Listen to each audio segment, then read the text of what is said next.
People can't afford this, even if we want to. PlayStation just ruined everything. They are shooting themselves in the foot. People will continue to pay for these things until they cannot physically pay for them anymore. Things are gonna get bad before they get worse. And I guess 5 is the final installment. Ain't nobody getting a PS6 for $1,500 Canadian. Miss me with that. It's so over. Big news in the gaming world today. It will soon be game over. You're not f***ed it up! You're not f***ed it up, Sony! Xbox, you know they're next! Sony just had a mask-off moment this week. You don't own your games, you never did, and they're finally done pretending otherwise. Guys! Worst fucking news ever! And it's probably the worst PlayStation news ever. What is there even to talk about at this point?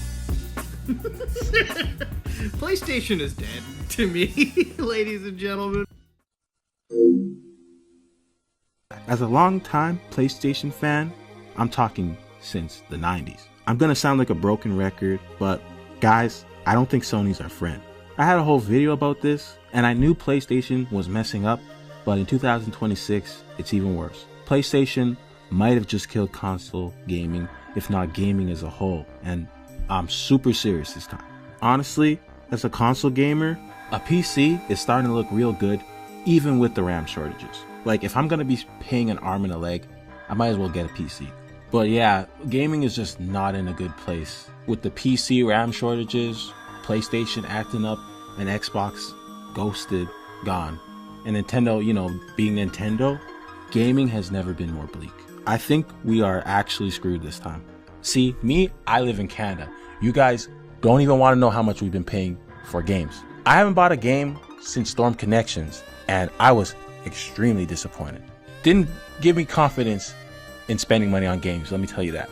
That game was a whole 2-pack of ass. But yeah, that's just the games. You don't even want to know how much a PlayStation Plus Pro costs in Canada, or whatever they're calling it now. It's $1,200. I'm just gonna tell you so don't leave the video. $1,200, nigga. Ain't nobody in Canada buying a PS5 Pro in this economy.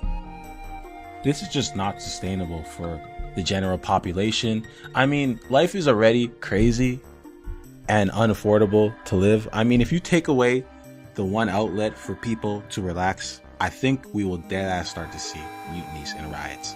Or at least I hope so. Somebody needs to do something about these prices. And you know what they're gonna say. You know what Sony's gonna say. Oh, we just had to raise the prices because of COVID. We can't say that again. AI. Oh yeah, AI parts. Oh yeah. Bullshit. Once parts are available, these guys aren't lowering the price. They're not lowering the price for shit. And I would tell you as a consumer not to buy it, but I know what happens when I try to tell people what to do with their money. And besides that, we all know what happened with the Switch 2 boycotts. That was laughable. And I'm gonna be so for real, if I was a multi-bazillionaire and the PS5 Pro was over a grand, I'd probably buy it. It's nothing to me. The thing is, people can't afford this even if we want to. I firmly believe that people will continue to pay for these things until they cannot physically pay for them anymore, and we are legit getting at that point. I feel like they are shooting themselves in the foot like Sony. It reminds me of how AI is replacing all the beginner stage employees. It's like, if you use AI to replace all the employees, who's gonna work for you? If you use AI to replace all the employees, who's gonna buy shit? And it's like, if you keep raising the price, who's gonna afford this shit? You know what I mean? I'm not a marketing enthusiast. I don't have the answers this way, but it just doesn't seem sustainable to me. I feel like things are gonna get bad before they get worse. Either PlayStation is going to become a fraction of itself due to not being able to keep up the costs because nobody's gonna buy their shit, so they're gonna have to fire people or make smaller budget games. Kind of like how Fortnite is like firing 1,000 people, like PlayStation's gonna have to follow suit. Their games might get a little smaller, or they just shut down entirely due to greed, because they just greeded themselves out of the market because nobody can afford this shit realistically. And I won't lie, when Xbox shut down, like the console wars are over, I don't give a shit if you like Xbox, Nintendo, whatever, but the little tiny kid in me had a little I show speed smirk when I heard that Xbox was shutting down. But I knew it was a bad thing for gaming. I just didn't know PlayStation was gonna do what PlayStation does so quickly. And this gives them room to make all the fuck ups imaginable. They can make as many Concords, they can buy as many studios for like Bungie for an overpriced degree as much as they want, because they got no competition. It's gonna get bad before things get worse, I'm telling y'all. But like I said, I don't see this lasting forever, because if PlayStation keeps making stupid decision after stupid decision, they gotta run out of money eventually. It's not like Microsoft backing them up like they did Xbox, and even Xbox failed. So we can just, fingers crossed. I'm hoping some indie developer like creates their own console and just outshines all these dumbasses. Either that, or we're just gonna be on mobile games and PC forever. Speaking of mobile and PC, if all this is going down, what are our options as console gamers? Where do we go from here? Well, like I said, you got those two choices. Mobile gaming, which I know it hurts, but hear me out. I play a lot of mobile games simply because I can't afford anything else. And mobile games have gotten pretty damn crazy in the recent years. You get a full gaming experience in some of these games.